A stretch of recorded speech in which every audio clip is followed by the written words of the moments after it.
ഉരുളക്കിഴങ്ങ് വെച്ചിട്ടുണ്ടാക്കുന്ന എല്ലാ പലഹാരങ്ങളും മിക്കവാറും കുഞ്ഞുങ്ങൾക്ക് ഇഷ്ടമാണ്. അങ്ങനെയുള്ളവർക്ക് നമുക്ക് ഒരു അടിപൊളി മുറുക്ക് തയ്യാറാക്കിയെടുക്കാം. ഉരുളക്കിഴങ്ങ് വെച്ചിട്ടാണ് തയ്യാറാക്കുന്നത്. ഒരുപാട് ഇൻഗ്രീഡിയൻസ് ഒന്നുമില്ല, എളുപ്പത്തിൽ തയ്യാറാക്കിയെടുക്കാൻ പറ്റും. പടപടയെ നമുക്ക് കുറച്ച് മുറുക്കുണ്ടാക്കിയെടുത്താലോ. അതിനായിട്ട് നമുക്ക് ആദ്യം കുറച്ച് ഉരുളക്കിഴങ്ങൊന്ന് പുഴുങ്ങിയെടുക്കാം. ഞാനിപ്പോൾ 3 മീഡിയം സൈസുള്ള ഉരുളക്കിഴങ്ങാണ് എടുത്തിരിക്കുന്നത്. ഇതിനെ നല്ലതുപോലെ വേവിച്ചെടുത്തിട്ടുണ്ട്. നല്ല സോഫ്റ്റായിട്ട് വെന്ത് കിട്ടണം. നല്ല ചൂടോടുകൂടി തന്നെ ഈ പൊട്ടറ്റോ ഉടച്ചെടുക്കുകയാണെങ്കിൽ എളുപ്പത്തിൽ ഉടഞ്ഞ് കിട്ടുകയും ചെയ്യും, കട്ടകളൊന്നും ഇല്ലാതെ കിടക്കുകയും ചെയ്യും. ഞാനിതൊക്കെ വേവിച്ച് വെച്ചിട്ട് എവിടെയൊക്കെയോ പോയിട്ട് വന്നപ്പോഴേക്കും നന്നായിട്ട് ചൂടാറിപ്പോയിട്ടുണ്ടായിരുന്നു. അതുകൊണ്ട് ഇത്തിരി ബുദ്ധിമുട്ടായിരുന്നു ഇതൊന്ന് ഉടച്ചെടുക്കാനായിട്ട്. സ്മാഷർ വെച്ച് ഉടച്ചിട്ട് ഒരുപാട് കട്ടകൾ ഉടഞ്ഞില്ല. പിന്നെ ഇതാ ഇതുപോലെ ഒരു കപ്പ് എടുത്ത് വെച്ച് അത് വെച്ച് നന്നായിട്ട് അങ്ങ് ഉടച്ചെടുത്തു. അപ്പോൾ നല്ല സോഫ്റ്റായിട്ട് കിട്ടിയിട്ടുണ്ടായിരുന്നേ. സ്മാഷർ ഇല്ലാത്തവർക്ക് കപ്പ് വെച്ച് തന്നെ ഇങ്ങനെ സ്മാഷ് ചെയ്തെടുക്കാവുന്നതാണ്. ഇനി നമുക്കിതിലേക്ക് വളരെ കുറച്ച് മസാലപ്പൊടികളൊന്ന് ചേർത്ത് കൊടുക്കണം. ആദ്യം ഒരു 1/2 ടീസ്പൂൺ ഉപ്പ് ചേർത്ത് കൊടുക്കാം. 1 ടീസ്പൂൺ കാശ്മീരി ചില്ലി പൗഡറാണ്. നിങ്ങൾക്ക് കുറച്ചുകൂടി എരിവ് വേണമെങ്കിൽ എരിവുള്ള മുളക് പൊടി കൂടെ ചേർത്ത് കൊടുക്കാവുന്നതാണ്. ഇനി ഇതിലേക്ക് 2 നുള്ള് മഞ്ഞൾപ്പൊടി ചേർക്കുന്നുണ്ട്. 1/4 ടീസ്പൂൺ ഗരം മസാല ചേർത്ത് കൊടുക്കുന്നുണ്ട്. ഞാനിപ്പോൾ വീട്ടിൽ പൊടിച്ച ഗരം മസാലയാണ്. ചിക്കൻ മസാല ഉണ്ടെങ്കിൽ അതും ചേർക്കാവുന്നതാണ്. ഇനി ഇതിലേക്ക് ഒരു 1/4 ടീസ്പൂൺ കായത്തിൻ്റെ പൊടി കൂടെ ചേർത്ത് കൊടുത്തിട്ട് നല്ലതുപോലെ ഒന്ന് മിക്സ് ചെയ്തെടുക്കാം. ഈ മുളക് പൊടിയും ഉപ്പും ഒക്കെ മുഴുവനായിട്ടും ഉരുളക്കിഴങ്ങിലേക്ക് പിടിക്കുന്ന തരത്തിലേക്ക് നല്ലതുപോലെ മിക്സ് ചെയ്തെടുക്കണം. ഈ മിക്സ് ചെയ്യുന്ന സമയത്ത് എന്തെങ്കിലും ചെറിയ ചെറിയ പീസുകളൊക്കെ ഉണ്ടെങ്കിൽ അത് നന്നായിട്ട് അങ്ങ് ഉടച്ചു കൊടുത്ത് മിക്സ് ചെയ്യാം. പിന്നെ ഇതൊന്നും സ്പൂൺ വെച്ചൊന്നും ചെയ്ത് കഴിഞ്ഞാൽ അതിൻ്റെ ആ ഒരു പെർഫെക്ഷൻ ഒന്നും കിട്ടില്ല. നമുക്കിതിലുള്ള ആ ഒരു കട്ടകളൊക്കെ ഉടച്ചെടുക്കാനായിട്ട് സ്പൂൺ വെച്ച് ചെയ്ത് കഴിഞ്ഞാൽ പറ്റില്ല. പിന്നെ മിക്സിയിലൊന്നും ഇട്ട് അടിക്കുന്നതിനെക്കുറിച്ച് ചിന്തിക്കാനേ പാടില്ല.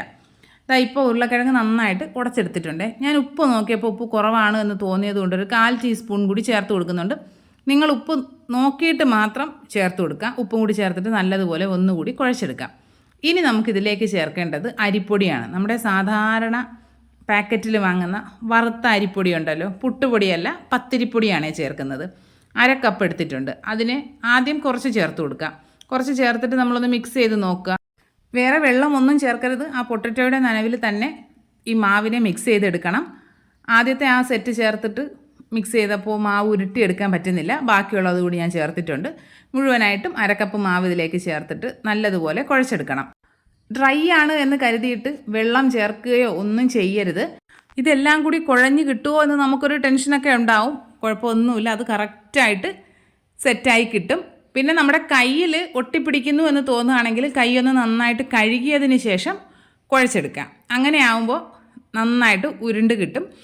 പിന്നെ ഈ ഉരുളക്കിഴങ്ങ് വേവിക്കുമ്പോൾ ശ്രദ്ധിക്കേണ്ട കാര്യമെന്ന് വെച്ചാൽ ഒരുപാട് വെള്ളത്തിൻ്റെ അംശം വരുന്ന രീതിയിൽ വേവിച്ചെടുക്കരുത്. നമ്മൾ ഈ വെള്ളത്തിലൊക്കെ ഇട്ട് വേവിച്ച് കഴിയുമ്പോൾ ചിലതിൽ ഭയങ്കരമായിട്ട് വെള്ളം അങ്ങ് പിടിക്കും. അങ്ങനെ ആക്കി എടുക്കരുത്. ആവിയിൽ വെച്ച് പുഴുങ്ങിയെടുക്കാൻ പറ്റുമെങ്കിൽ അത്രയും നല്ലതാണേ. ഇപ്പോൾ നമ്മുടെ മാവൊക്കെ റെഡിയാക്കി ഉരുട്ടിയെടുത്തിട്ടുണ്ട്. 1/2 കപ്പ് അരിപ്പൊടി തന്നെ ചേർത്തിട്ടുള്ളൂ കേട്ടോ. ഇനി നമുക്ക് മുറുക്കുണ്ടാക്കുന്ന അച്ച് സേവനാഴിയിലേക്ക് ഇട്ടിട്ട് സേവനാഴിയിൽ കുറച്ച് എണ്ണ ഒന്ന് സ്പ്രേ ചെയ്ത് കൊടുക്കാം. ഇനി നമുക്കിതിലേക്ക് കുറച്ച് മാവ് ഫില്ല് ചെയ്തതിന് ശേഷം അടച്ചു വയ്ക്കാം. പിന്നെ നിങ്ങൾക്ക് മറ്റേ ഈ ഇപ്പോൾ ഇടിയപ്പം ഉണ്ടാക്കുന്ന ആ ഒരു തോക്കുണ്ടല്ലോ, തോക്കൊക്കെ ആണെങ്കിൽ കുറച്ചുകൂടി എളുപ്പമായിരിക്കും. പക്ഷേ ഇതും അങ്ങനെ വലുതായിട്ട് പാടൊന്നുമില്ല കേട്ടോ. മാവ് ഒരുപാട് ടൈറ്റൊന്നും അല്ല, അത്യാവശ്യം നല്ല സോഫ്റ്റായിട്ടുള്ള മാവ് തന്നെയാണ്. നല്ല വെളിച്ചെണ്ണ ഒഴിച്ചു കൊടുത്തിട്ട് വെളിച്ചെണ്ണ നന്നായിട്ട് ചൂടാക്കുക. ചൂടായി കഴിയുമ്പോൾ ഫ്ലെയിം ഒന്ന് മീഡിയത്തിലാക്കിയിട്ട് വേണം നമ്മുടെ ഈ മുറുക്കിനെ ഇതിലേക്ക് ചുറ്റിച്ചിട്ട് കൊടുക്കാനായിട്ട്. ചുറ്റിച്ചിട്ടിട്ട് ഫ്ലെയിം ഏറ്റവും കുറച്ച് വയ്ക്കുക. ലോ ഫ്ലെയിമിലിട്ടിട്ട് വേണം കുക്ക് ചെയ്തെടുക്കാനായിട്ട്. പിന്നെ ഈ മുറുക്ക് ഇട്ട ഉടനെ ഒന്നും ഇളക്കാനേ പാടില്ല. ഒരു 2 മിനിറ്റൊക്കെ കഴിഞ്ഞതിന് ശേഷം ഒന്ന് ഇളക്കി കൊടുക്കുക. തൊട്ടില്ല എന്നുള്ള രീതിയിൽ ജസ്റ്റ് അതിനെ ഒന്ന് ആ എണ്ണയിലൊന്ന് ഇളക്കി കൊടുക്കുക. തിരിച്ചിടാറായിട്ടില്ല, ഒന്ന് ഇളക്കി ഇട്ട് കൊടുക്കുക. തീ നന്നായിട്ട് ശ്രദ്ധിക്കുക. ഒരുപാട് കൂട്ടിയിട്ട് കഴിഞ്ഞാൽ കുക്കാവില്ല, ഉൾഭാഗം പെട്ടെന്ന് കരിഞ്ഞു പോവുകയും ചെയ്യും.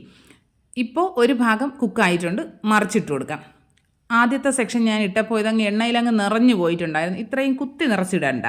ആ എണ്ണയുടെ ആ ഒരു അത്രയും ആ പതഞ്ഞുള്ള ആ ഒരു ഇതൊക്കെ ഒന്ന് കുറഞ്ഞു വരുമ്പോൾ ഫ്ലെയിം ഒന്ന് കൂട്ടി കൊടുക്കുക. അപ്പോൾ ഏകദേശം ഒരു 1/4 ഭാഗത്തോളം വേവായിട്ടുണ്ടാവും.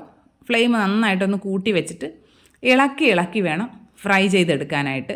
ഫ്ലെയിം കൂട്ടിയിട്ടിട്ട് പിന്നെ നമ്മൾ അനക്കാതെ വെച്ച് കഴിഞ്ഞാൽ ആ ഒരു സൈഡ് നന്നായിട്ട് അങ്ങ് കരിഞ്ഞു പോവും. അതുകൊണ്ട് അതിനെ നല്ലതുപോലെ ഒന്ന് ഇളക്കി മൊരിയിച്ചെടുക്കണം. ഫ്ലെയിം കൂട്ടിയിട്ടെടുക്കുമ്പോൾ അതിൽ നിന്ന് എണ്ണ പിടിക്കില്ല, പെട്ടെന്ന് നല്ലതുപോലെ ക്രിസ്പായി കിട്ടുകയും ചെയ്യും. ഇപ്പോൾ ആദ്യത്തെ സെറ്റ് നല്ലതുപോലെ ക്രിസ്പായിട്ടുണ്ട്. ഒരുപാട് അങ്ങ് ഗോൾഡ് കളർ ആക്കരുത്, പുറത്തിരുന്നിട്ടും ഒന്നുകൂടി നല്ലതുപോലെ മൊരിഞ്ഞു വരും. ഒരുപാട് മൂപ്പിച്ച് കഴിഞ്ഞാൽ കറുത്തു പോകാനുള്ള സാധ്യതയുണ്ട്.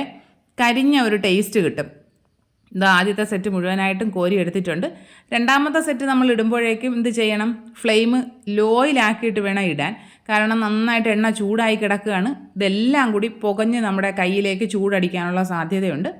അതുകൊണ്ട് രണ്ടാമത്തെ സെറ്റ് ചെയ്യുമ്പോൾ ഫ്ലെയിമിൻ്റെ കാര്യം നല്ലതുപോലെ ശ്രദ്ധിക്കുക. ഏറ്റവും ലോയിലിട്ട് വേണം കുക്ക് ചെയ്തെടുക്കാനായിട്ട്, ഇല്ലെങ്കിൽ പെട്ടെന്ന് കരിഞ്ഞു പോവുകയും ചെയ്യും. ഇതാ ഇപ്പോൾ രണ്ടാമത്തെ സെറ്റും ഒരു സൈഡ് കുക്കായിട്ടുണ്ട്, മറിച്ചിട്ട് എടുത്തിട്ടുണ്ട്. ഇതുപോലെ എല്ലാം ഫ്രൈ ചെയ്തെടുത്തിട്ടുണ്ടേ. നല്ല അടിപൊളി ടേസ്റ്റുള്ള നല്ല കറുമുറുന്നിരിക്കും. ഈ പൊട്ടറ്റോ കൊണ്ടുള്ള പലഹാരങ്ങൾ ഇഷ്ടമുള്ളവർക്ക് എന്തായാലും ഇഷ്ടപ്പെടും. കഴിച്ചാൽ ഇങ്ങനെ കഴിച്ചുകൊണ്ടിരിക്കും. അങ്ങനെ വലിയൊരു കുഴപ്പമുണ്ട് ഇതിന്. നിങ്ങൾ ഇതുവരെ ട്രൈ ചെയ്ത് നോക്കിയിട്ടില്ലെങ്കിൽ എന്തായാലും ഒന്ന് ട്രൈ ചെയ്ത് നോക്കണം. അടിപൊളി ടേസ്റ്റാണ്. നിങ്ങൾക്ക് എരിവ് വേണമെങ്കിൽ കുറച്ചുകൂടിയൊക്കെ ചേർക്കാവുന്നതാണേ.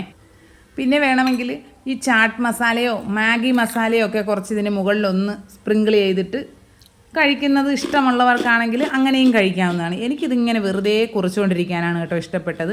അടിപൊളി ടേസ്റ്റാണ്. എല്ലാ കൂട്ടുകാരും ഒന്ന് ട്രൈ ചെയ്ത് നോക്കണം. മസ്റ്റ് ട്രൈ ആയിട്ടുള്ള റെസിപ്പിയാണ്.